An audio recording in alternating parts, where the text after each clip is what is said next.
Hello বন্ধুরা, তো সকলে কেমন আছো? আশা করছি সবাই ভালো আছো, আর আমিও ভালো আছি। তাই জন্য নিয়ে চলে আসলাম নতুন একটা ভিডিও। তো মনে হচ্ছে হনুমান এসছে, মনে হচ্ছে না, এসছে সত্যি। আমি আসলাম ছাদে, এই যে আমাদের বাথরুমের ছাদে একটা আম পড়ে রয়েছে, সেটা কুড়াতে। আর একটু শক্ত দেখে আম পেড়ে নিয়ে যাব, কারণ এই গাছের আমটা না যখন পড়ে যায় তখন ভীষণ মানে গলে যায়, খাওয়া যায় না। আর আমি একটু শক্ত আম বেশি ভালো লাগে না, তাই জন্য এসেছি। আমাদের গাছের আম অলমোস্ট ফুরিয়ে গেছে। এই গাছে মনে হয় ওই একটা আমই আছে, আর সব পড়ে গেছে, আর দেখা যাচ্ছে না, ওই একটাই দেখা যাচ্ছে। আর এই হিমসাগর আমের গাছটাই আছে, অল্প কিছু হয়েছে। তো চলো আমি আম পেড়ে নিই, তারপর দেখা করছি।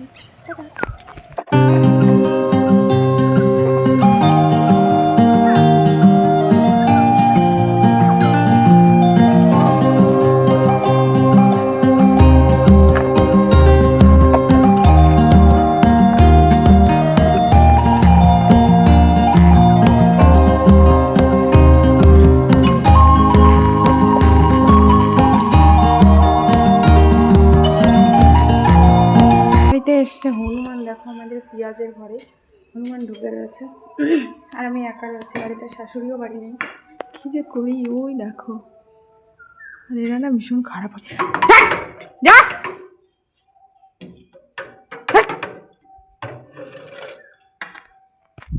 ধরতে পারলে কামড়ে দেবে, ভয় লাগছে ভীষণ। আমার এখন কত কাজ, হ্যাঁ, ঘর মুছবো, এখন কত কাজ। এই সবে ঘর ঝাড় দিলাম, আর এরা এসে যা করছে। একটা বড় লগাও নেই, বাঁশও নেই যে তাই দিয়ে আমি দাঁড়াবো। এখন আমাদের ডগিটা এসছে, দেখো কি করি এখন।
তো তোমরা তো দেখতেই পেলে আমার বিকালের কাজ হয়ে গেল, আর ঘর মোছা হয়ে গেছে, সিঁড়িটাও মুছে ফেলেছিলাম। তো আমার তারপরেও দেখি গরম রয়েছে, তাই জন্য আবার জল দিয়ে ধুয়ে নিলাম। আমি আজকে সকালেই ঘরটা মুছেছি, আজকে বৃহস্পতিবার ছিল, তাই জন্য এখন শুধু বারান্দাটা মুছলাম।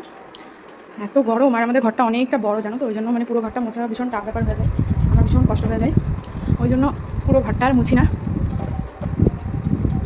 মানে বাইরে যাওয়া যাচ্ছে না, বাইরে সিঁড়ির থেকে মনে হচ্ছে আগুন বের হচ্ছে। তাই জন্য প্রথমে একবার মুছে দিয়েছি, তারপরেও দেখছি গরম ভাব বের হচ্ছে, তাই জন্য মোটর চালিয়ে ঠান্ডা জল এনে দেখো, তো ঠান্ডা জল এনে আবার ধুয়ে নিলাম সিঁড়িটা। তোমরা তো দেখতেই পেলে, দেখো পুরো জল দিয়ে দিয়েছি। এখন ওইখানটায় বাইরে পাংখা চালিয়ে দেবো, তাহলে যদি একটু ঠান্ডা হাওয়া আসে ঘরের মধ্যে, ঠান্ডা হয়। আর এই যে হচ্ছে আমাদের পেঁয়াজের ঘর, এই যে এটা।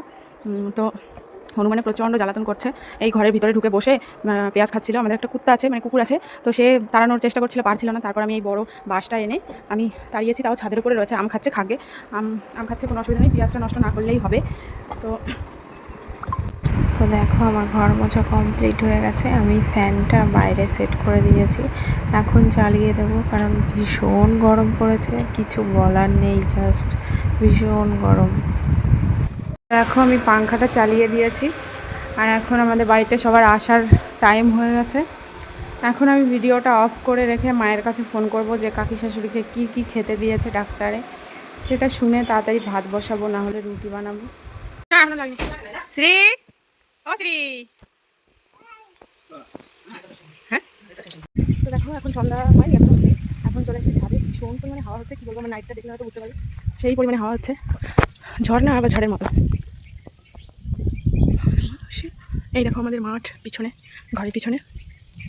ওহো, এখানে দেখো একটা আম পেকে রয়েছে। ওহো, এই দেখো এই পাকা আমটা ছিল গাছে, সবাই ভেবেছে এই গাছে আম নেই, আম সব ফুরিয়ে গেছে, লুকিয়েছিল আমটা। আরও একটা আম রয়েছে উপরে, এই ডালটাই নেই।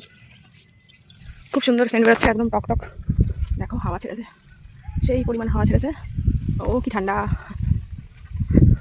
কালকেও এই টাইমে প্রচুর পরিমাণে হাওয়া হয়েছে। এই টাইমে বাংলাদেশের ওই দিকটায় মনে হয় বৃষ্টি হয়েছে, ঠান্ডা হাওয়া দিয়েছে এইদিকে, তারপর আর বৃষ্টিই হয়নি। দেখো হনুমান এসে, হনুমান এসে এই যে আমগুলোকে খেয়েছে। আমগুলো কোথায় ছিল কি জানি, আমি এসে একটা আমও পেলাম না। এত পাকা পাকা আম এই গাছের থেকেই খেয়েছে, কোথায় ছিল কি জানি আমগুলো, এই গাছের আম। দেখো কি পরিমাণে মেঘ করেছে, আর ওই বাড়ির গাছটাই দেখো হলুদ হয়ে আছে আম পেকে। ওই বাড়ির গাছগুলো এই যে আমগুলো পুরো হলুদ হয়ে আছে দেখো। কিন্তু আমগুলো খেতে একটুও ভালো না, আমার ভীষণ লোভ হয় মাঝে মাঝে, কিন্তু আমার শাশুড়ি বলে একটুও ভালো না আম, টক ভীষণ। এখন একটু হাওয়া খেয়ে বেড়াচ্ছি, যাবো নিজেই, কাজ আছে। শ্বশুর বাড়ি, বস শ্বশুর বাড়ি, কাজ ছাড়া বাড়ি নেই। কবে যাবে নিজের দেশে যাবো, এখন আর এখানে থাকতে ভালো লাগে না, ওইখানেই ঠিক থাকি। নিজের বিন্দাস, নিজের মতো নিজে খাওয়া দাওয়া, ঘোরো, শুয়ে থাকো, ঘুমিয়ে থাকো, কেউ কিছু বলার নেই। এখানেও বলার নেই, কিন্তু তাও শ্বশুর বাড়ি, বুঝবি তো। এই দেখো আমি ছাদে এসেছি, মনে, এই দেখো আমি একটা আম পেয়েছি, এই গাছের আম, তুমি খাবে? এই দেখো পাকা আম। এই দেখো এটা হচ্ছে আমাদের উঠোন, ঘরের সামনে এই যে আমাদের পেঁয়াজের ঘর, এটা এই যে টিনের, আর এটা হচ্ছে গোয়াল ঘর, আর এই যে টালির যেটা, এটা হচ্ছে রান্নাঘর। আর এই সাইডে নতুন করে আমাদের বাথরুম দিয়েছে, তোমাদের সঙ্গে মনে হয় শেয়ার করিনি। এই যে পায়খানা বাথরুম আছে এখানটায়, অনেকটা বড় করে, পুরো মানে আমাদের রুমটার মতো বড়। আর ওই যে পিছনে দেখা যাচ্ছে, ওই যে ওইখানটায় আছে কল, আর আগেকার পুরনো বাথরুম আমার শ্বশুরের আমলের। সেই মেঘ করেছে, এই সাইডটা পুরো কালো হয়ে গেছে দেখো। ওই বাবা, ঘরে যাই, বিদ্যুৎ চমকাচ্ছে, মেঘ করেছে তো। এই দেখো আমাদের খড়ির পালা দিয়েছে ছাদের উপরে। আমরা তো এখানে বাংলার লোকেরা খড়ি চিনবো, মানে পাটকাঠি চিনবো এটা কি, কিন্তু এমপি ইউপির লোকেরা এটা চিনবে না, কারণ ওইখানে এটা হয় না, ওইখানে এটা চিনবে না। তো যাই হোক, আজকের ভিডিওটা এইটুকুই। সবাই ভালো থেকো, সুস্থ থেকো, আর আমার ভিডিওটা কেমন লাগলো অবশ্যই একটু লাইক কমেন্ট শেয়ার করো, আর আমার চ্যানেলে নতুন হয়ে থাকলে একটু সাবস্ক্রাইব করে দিও, যাতে সবার আগে ভিডিও তোমার কাছে পৌঁছে যায়। টাটা।